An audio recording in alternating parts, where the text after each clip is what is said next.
Hi guys! Kamusta kayo?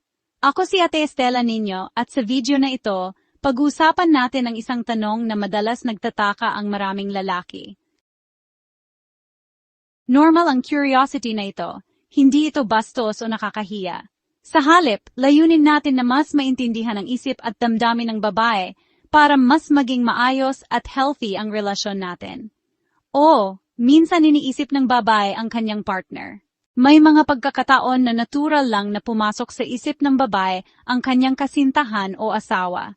Dahil ang babae ay kadalasang emotion-driven, kapag may malalim na koneksyon, ang isip niya ay bumabalik sa taong nagbibigay ng seguridad, lambing at tiwala.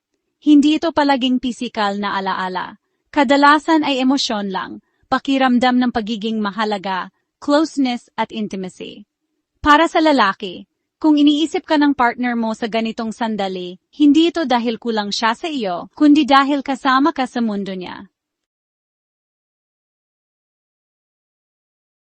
Sa ganitong sitwasyon, ang self-intimacy ay nagiging paraan ng emotional connection, hindi kapalit ng relasyon.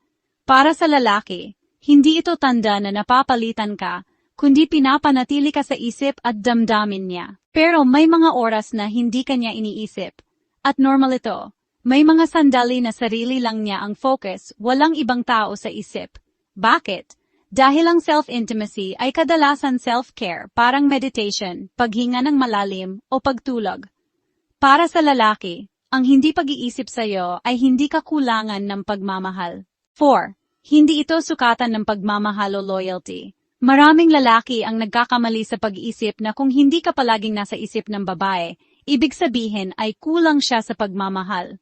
Tandaan, ang pagmamahal ay nasusukat sa respeto, pag-aalaga, katapatan, consistency.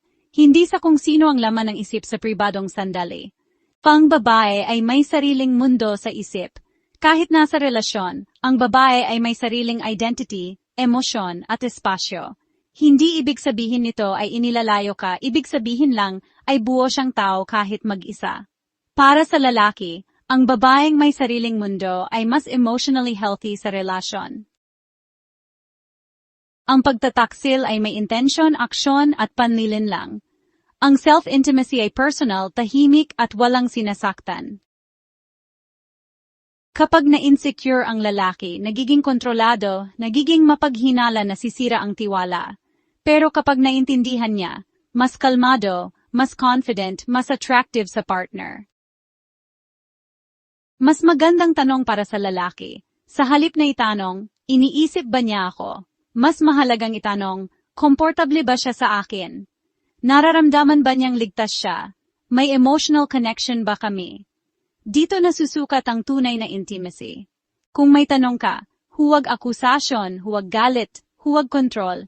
Kalma, pag-unawa, pagrespeto. Mas pinipiling babae ang lalaking nakakaintindi, hindi yung takot mawalan. Sa huli guys, tandaan natin, ang babae ay pwede isipin ng kanyang partner, o pwede ring hindi, parehong normal.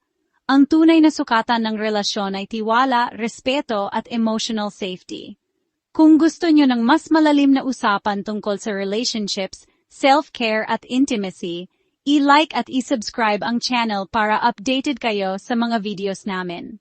Maraming salamat sa panonood at hanggang sa muli, mag-ingat at maging understanding lagi sa inyong partner.